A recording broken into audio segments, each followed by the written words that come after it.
Λόγκος 22 Σεπτεμβρίου 2023. Κατηφορίζουμε τον κεντρικότερο δρόμο του Λόγκου, την οδό Ευκαλύπτων, η οποία έχει πάρει και το όνομά της από τους Ευκάλυπτους, οι οποίοι ήταν κατάφυγοι δεξιά-αριστερά παλαιότερα. Τώρα έχουν μείνει λίγοι, αλλά πάλι ονομάζεται οδός Ευκαλύπτων. Καθώς κατηφορίζουμε, βλέπουμε ότι ο πρώτος δρόμος έχει stop από τα δεξιά μας εδώ πέρα.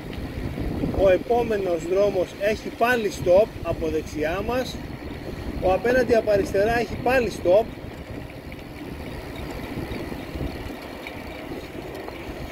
Ο επόμενος δρόμος, που είναι και διπλός, έχει πάλι stop και αριστερά και δεξιά, που δείχνει ότι έχει προτεραιότητα αυτός που βρίσκεται στην οδό Ευκαλύπτων.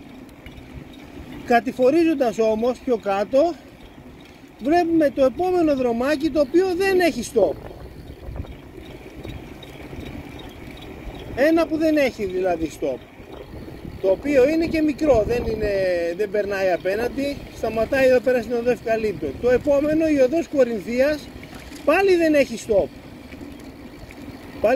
stop. Το επόμενο δρομάκι, το οποίο είναι η οδός Μεσσηνίας, όχι, δεν είναι η Μεσσηνίας, είναι η Ηλίας, πάλι δεν έχει stop. Και το επόμενο, το οποίο είναι η Μεσσηνίας, πάλι δεν έχει stop.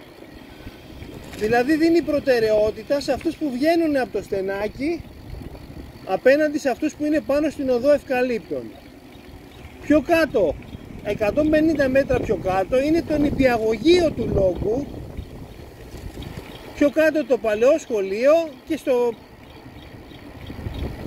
τέρμα του δρόμου, στο τέρμα του τελείως, είναι η πλατεία του Λόγκου. Είναι λεωφοριόδρομος διπλός, που σημαίνει ότι το λεωφορείο ή οι γονείς ή το σχολικό από το νηπιαγωγείο πρέπει να σταματάνε σε αυτά τα τρία δρομάκια, να δίνουν προτεραιότητα σε αυτούς που βγαίνουν, γιατί σύμφωνα με τον ΚΟΚ, την αστυνομία και το Δήμο, δίνει προτεραιότητα σε αυτούς που βγαίνουν από τα στενάκια.